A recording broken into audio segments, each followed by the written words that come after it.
மாணவர்கள்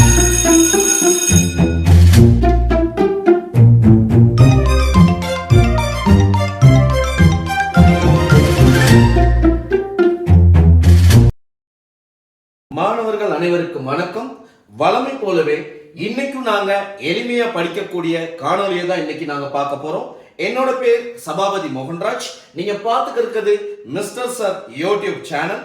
வாங்க வீடியோக்குள்ள போகலாம்.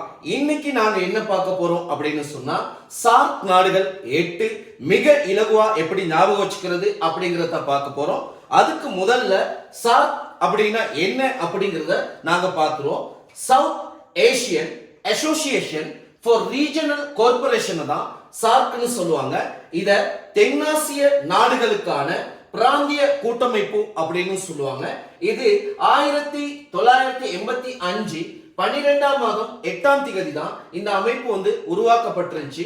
இதுல இருக்கக்கூடிய நாடுகள் 8 எப்படி எளிமையா தெரிஞ்சுக்கிறது அப்படின்னு நாங்க பார்ப்போம். மாணவர்களே, உங்களால சொல்ல முடியுமா சார்க் நாடுகள் எத்தனை அப்படின்னு?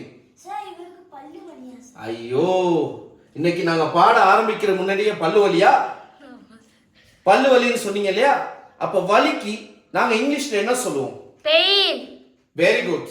ஒரு பெயின் வந்தா நாங்க யார போய் பாப்போம்? Doctor sir. அவர் என்ன படிச்சிருப்பாரு? MBBS.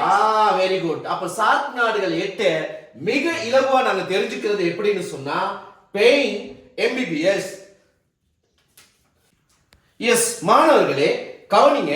நீங்க சொன்ன மாதிரி pain MBBS, P Pakistan, A Afghanistan, I India, N Nepal, M Maldives, B Bhutan, B Bangladesh, S Sri Lanka. இப்ப சார்க் நாடுகள் அப்படின்னு சொல்லும்போது இந்த 8 நாடுகளை தான் சார்க் நாடுகள் சொல்லுவோம். அதை எளிமையா தெரிஞ்சுக்கிறதுக்கு பெயின் MBBS இதை ஞாபகம் வச்சுக்கிட்டீங்கன்னு சொன்னா இந்த 8 நாடுகள் மிக இலகுவா தெரிஞ்சு கொள்ளலாம். இந்த வீடியோ பிடிச்சிருந்துச்சுன்னு சொன்னா மறக்காம லைக் பண்ணுங்க, சப்ஸ்கிரைப் பண்ணுங்க, ஷேர் பண்ணுங்க. இது லேர்ன் ஃபாஸ்ட் திங்க் ஸ்மார்ட். நன்றி.